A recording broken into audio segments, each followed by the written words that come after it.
बड़ी बहू रो मत, शांत हो जाओ, चुप हो जाओ, शांत हो जाओ तुम। मैं कैसे शांत हो जाऊं चाची जी? आप देख रही है ना सब कुछ कैसे सच हो रहा है, उनकी कहीं एक एक बात सच हो रही है। इसलिए तो मेरा ईशान बार बार घर से जाना चाहता है। प्रारब्ध ईशान को अपनी ओर खींचे जा रहा है। मैं उसे अपने आंचल से कैसे बांध कर रखूंगी?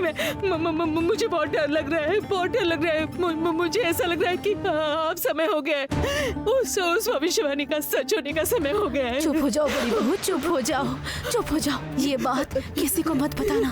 किसी को बताया नहीं था, किसी को नहीं बताया था, गोपनीय रखी थी ये बात मैंने। लेकिन क्या फायदा हुआ? मैं क्या किसी चीज को रोक पाई? जब से मैंने वो सपना देखा था तब से मुझे बार बार लगता था कि कुछ ऐसा जरूर होगा, जरूर होगा। वो सपना देखने के बाद से मैं बहुत डरी डरी सी रहती थी। कितने मंदिरों में न जाने कहां कहां जाकर मैंने मन्नतें मांगी थी कि मेरा वो सपना सच ना हो। आपको याद है ना चाची जी? आपको याद है ना मेरे बेटे को बचपन से ही महादेव के प्रति एक अलग सा खिंचाव था।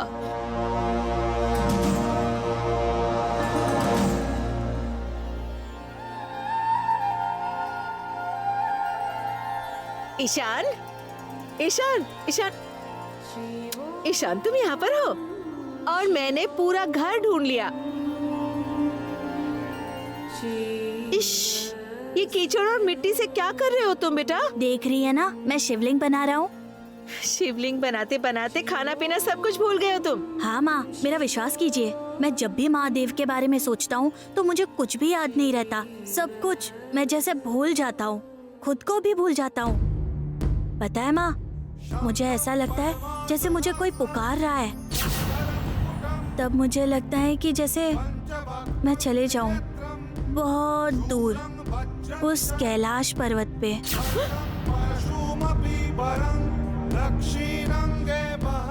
क्या होगा? क्या होगा बताइए? क्या मैं सच में अपने बेटे को इस बार खो दूंगी हमेशा हमेशा के लिए? चुप हो जाओ। ऐसी बातें मत करो, ऐसी बात जुबान पर मत लाना। देखना सब ठीक हो जाएगा, सब ठीक हो जाएगा। मैं कह रही हूँ ना, देखना सब ठीक हो जाएगा। बस तुम ये बात किसी को मत बताना, किसी को भी नहीं, किसी को नहीं। मैं तुम्हारे हाथ जोड़ती हूँ, इस बात को जुबान पर भी मत लाना बेटा, मत लाना, बिल्कुल मत लाना, ठीक है?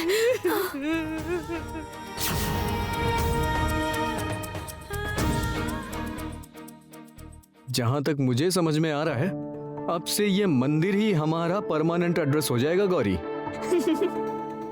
ऐसा क्यों डॉक्टर साहब? आप ही ने तो कहा था कि मैं जहाँ रहूंगी आप भी वहीं रहेंगे। सच में गौरी, तुम्हें जितना देख रहा हूँ उतना आश्चर्य हो रहा है। तुम्हें पता है तुम बहुत ही अजीब हो। एक बार तुमने सपने में देखा कि लोग यहाँ प्रॉब्लम में हैं और तुम यहाँ चली आई उन्हें बचाने। हो सकता है कि आप मेरी बात पर विश्वास नहीं करें डॉक्टर साहब, लेकिन इन अनजान लोगों के चेहरे को देखकर तो आपको समझ में आया ना कि ये लोग कितनी बड़ी मुसीबत में हैं। कोई ना कोई रहस्य तो जरूर है श्याम चौक के जमींदार के घर के काली मंदिर में। अच्छा, तो तुम उस रहस्य को उजागर करोगी। तुम कौन हो? फेलूदा, ब्योमकेश या फिर कुछ और?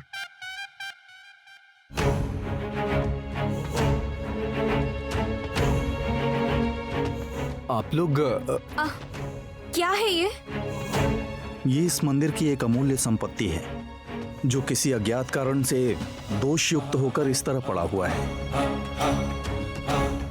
ये है महाशंख मुंड माला।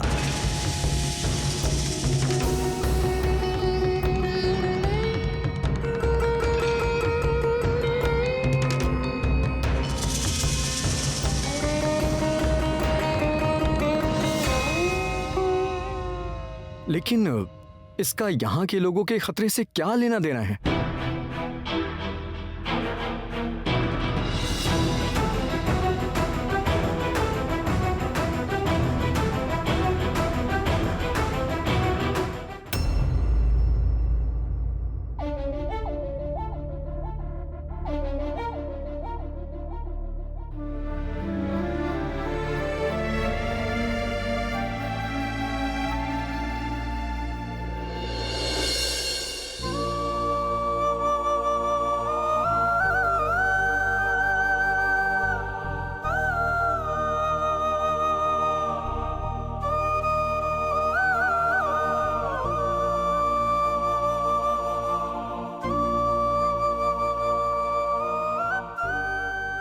दीदी, हमारे परिवार के ऊपर मुझे एक काला साया दिखाई दे रहा है। मुझे बहुत डर लग रहा है। हमारे ईशान और गौरी साधारण नहीं है। उन लोगों के पास आना, दूर जाना, इन सब के ऊपर बहुत कुछ निर्भर करता है। तो फिर क्या यही नियति है? क्या पता।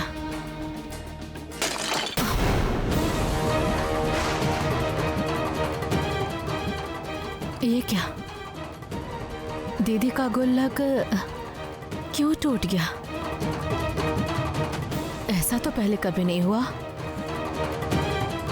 इसका मतलब जैसे पहले संसार में लक्ष्मी की कमी हो गई थी और फिर से वैसा होगा। वही होने वाला है क्या? क्या ये उसी का आभास है?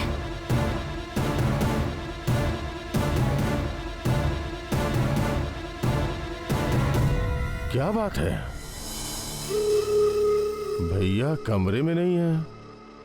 तुम यहाँ पे अकेली क्या कर रही हो? मैं अकेली कहाँ हूँ? मेरे पीछे पीछे तो आप हैं, हमेशा मुझ पर नजर रखने के लिए। नहीं नहीं नहीं नहीं नहीं, मैं जितना बेवकूफ समझता हूँ तुम उतनी बेवकूफ नहीं हो।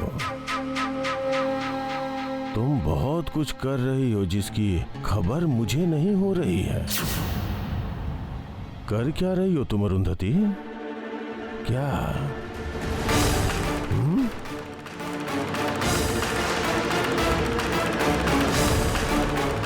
मेरे साथ चालाकी करने की कोशिश मत करना। तुमने जितने भी रहस्य छुपा रखे हैं, मैं सब कुछ खींच कर बाहर लाऊंगा। सब पता चल जाएगा, सब। इसका मौका आपको नहीं मिलेगा। पता कर लीजिए, जो कुछ भी पता करना है आप पता कर लीजिए। और आप जितना जानेंगे उतना ही अपने पाप की सजा की तरफ खींचे चले जाएंगे। पाप की सजा।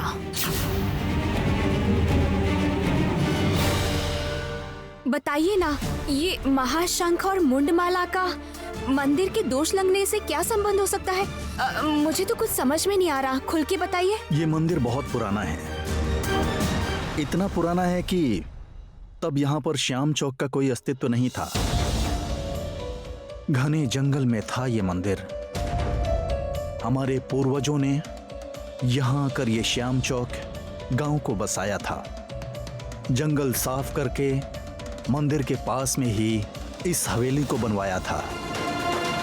तब से ही हमारे पूर्वजों ने माँ की दैनिक पूजा हर रीति रिवाज एक परंपरा की तरह करते आए हैं। उसके बाद एक काली भक्त योगी पुरुष अतिथि के रूप में हमारे घर में आते हैं। वो इस घर वालों की सेवा से संतुष्ट होकर ये माला जाकर मां के गले में डालते हैं।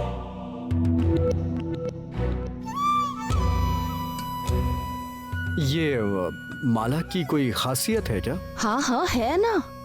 हर पौष काली की पूजा में रात की आरती के समय इस माला में प्राण आ जाते हैं।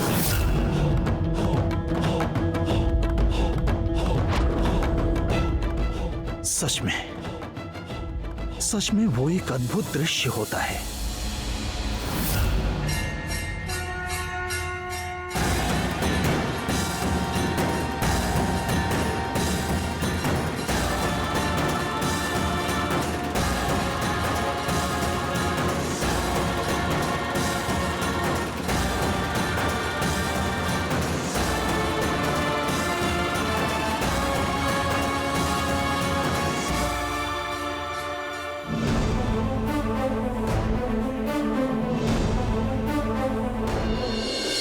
अच्छा, ये कैसी कहानी है? हाँ? उस रात को ये माला जिंदा हो जाती है। आप लोगों ने अपनी आंखों से देखा है कभी? नहीं नहीं, ऐसा दृश्य क्या अपनी आंखों से देख सकते हैं? ये घटना घटती थी पूजा खत्म होने के बिल्कुल पहले। कारणवाड़ी का पात्र भी खाली हो जाता था। इस चीज पर यकीन करना बहुत मुश्किल हो रहा है। अच्छा, मतलब अगर आप बुरा ना माने तो आपसे एक सवाल करूं क्या? क्या उस दिन आप लोग कारणवाड़ी पीटे हैं क्या? क्या कह रहे हैं? वो तो हमें ग्रहण करना ही होता है।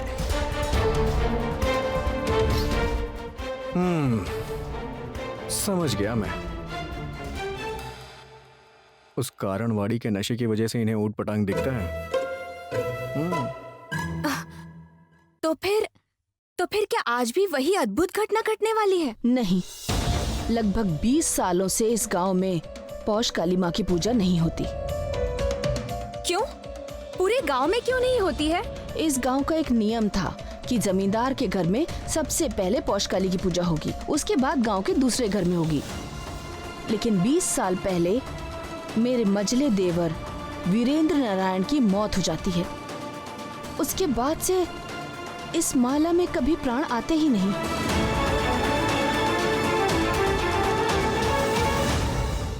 पूजा व्यर्थ होती है। उसके बाद से ही हर पौष काली पूजा के दिन इस गांव में कोई ना कोई मर जाता है। दोष लग जाता है इस पूजा में। उसके बाद भी इस घर में पूजा बंद हो जाती है और नियम के अनुसार इस गांव में भी पूजा बंद हो जाती है। देखिए, इस तरीके की कहानियां लोगों ने फैलाई हैं और इस तरह की कहानियां हम लोगों ने बहुत सारी जगह बहुत जगह सुनी है, लेकिन इसका यह मतलब नहीं कि इस पे यकीन किया जाए। नहीं नहीं, अगर तुम देखते तो जानते, हर साल कितने लोग इस भयानक पूजा। ये क्या कर रही हो? असल में माँ रुष्ट हो गई हैं, इसीलिए हमारे गांव में अभिशाप लग गया है। नहीं नहीं, ये तो असंभव है। माँ अपनी संतान से गुस्सा जरूर हो सकती हैं और उसे सजा देकर सबक भी सिखा सकती हैं, लेकिन वो अपनी संतान को छीन नहीं सकती हैं। इसके पीछे जरूर कोई ना कोई और वजह रही होगी। भैया भैया, मैं क्या कह रहा हूं?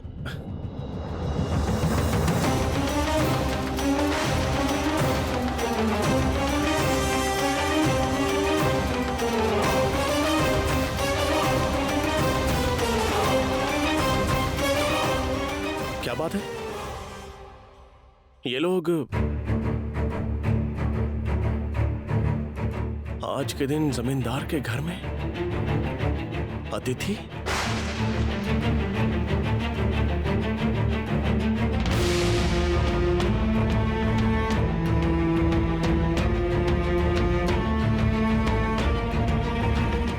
आश्चर्य की बात है, आपको यहां आने के लिए माँ ने कहा है।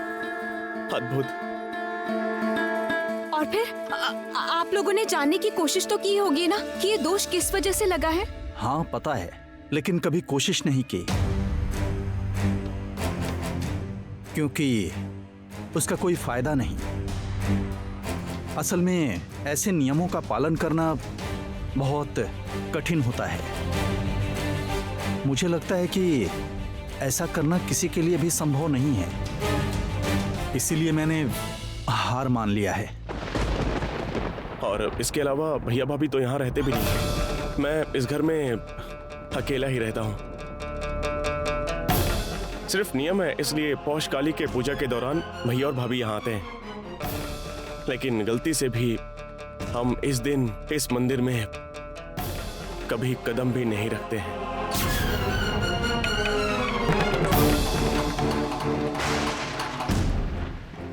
गौरी, सुन लिया ना? तुम्हें यहाँ कुछ नहीं करना है। अगर कुछ करना नहीं होता तो देवी माँ मुझे अपने सपने में आकर यहाँ आने के लिए नहीं कहती।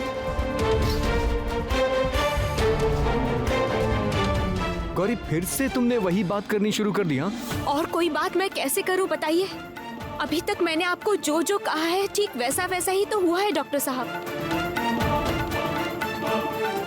आप लोग मुझे दया करके बताइए कि इस दोष को काटने का क्या उपाय है। मेरा मन ये कहता है कि जरूर कुछ न कुछ गड़बड़ तो है यहाँ। नहीं तो दोष होने के कारण पौष महीने की काली पूजा के दिन ही गांव के निर्दोष लोग क्यों मारे जाते हैं, बताइए मुझे।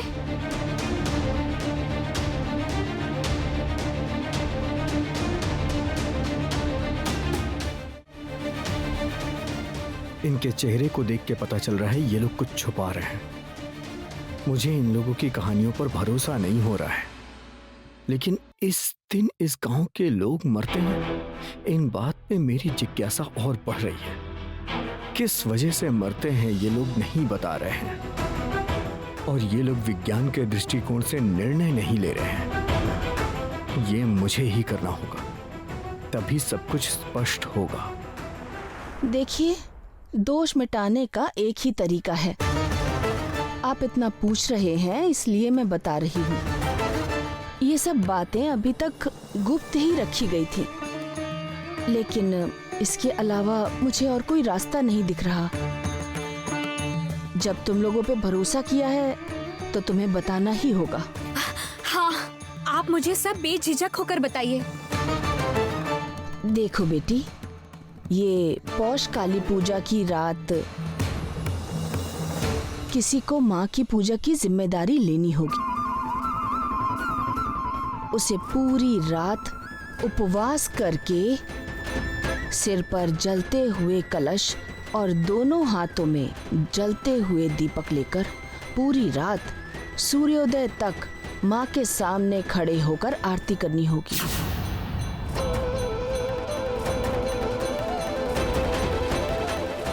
हाँ, इस कठिन तपस्या से माँ का प्रकोप दूर हो सकता है।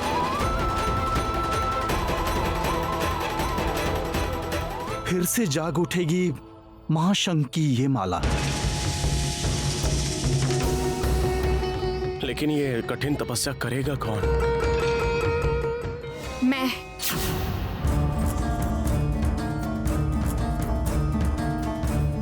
मैं ये साधना करूंगी।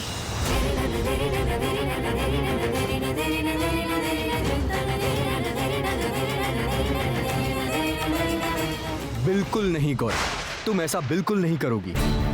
तुम्हारी जो मर्जी तुम करोगी, मैं उसे बार बार स्वीकार करूं, ऐसा अब नहीं होने वाला। अब मैं बिल्कुल नहीं सुनना चाहता हूं कुछ भी। अभी हमें यहाँ से निकलना चाहिए। नहीं नहीं, तुम लोग अगर जाना चाहते हो तो जा सकते हो। किस हक से मैं तुम लोगों को रोकूंगा बताओ?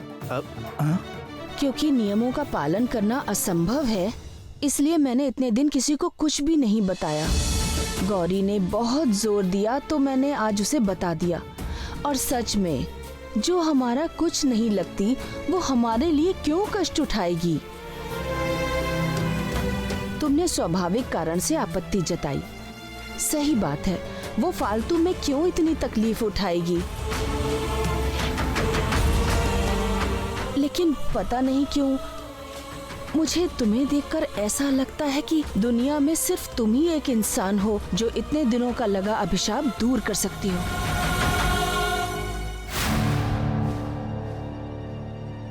लेकिन मेरे पति, मेरे देवर ने सही ही कहा है, तुम्हें इतना तकलीफ झेलने की कोई जरूरत नहीं है। तुम्हारी उम्र अभी बहुत कम है, तुम्हारे सामने अभी पूरी जिंदगी पड़ी है।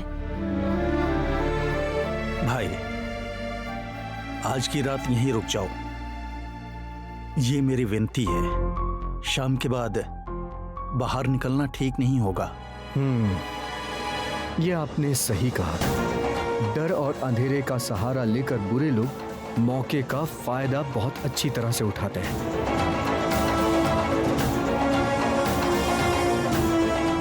ठीक है, मैं यहीं रहूंगा। चलो। हाँ चलो। हाँ चलती हूँ। ओ डॉक्टर साहब, मुझे बस एक बार ये पूजा करने नहीं दीजिए गौरी, ना। मैंने एक बार ना कह दिया ना, तो अब तुम बार बार जिद मत करो। मैं इस मामले में और कुछ नहीं सुनना चाहता। जाओ, हाथ मुंह धुल कर आओ।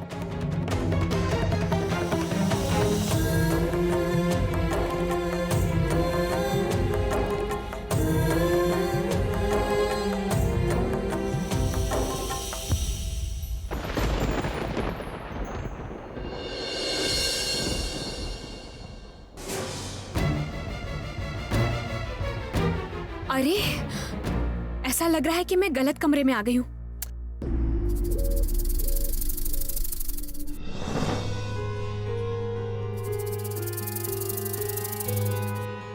किसी चीज की आवाज आ रही है लगता है यहाँ पर। कहाँ से आ रही है ये आवाज?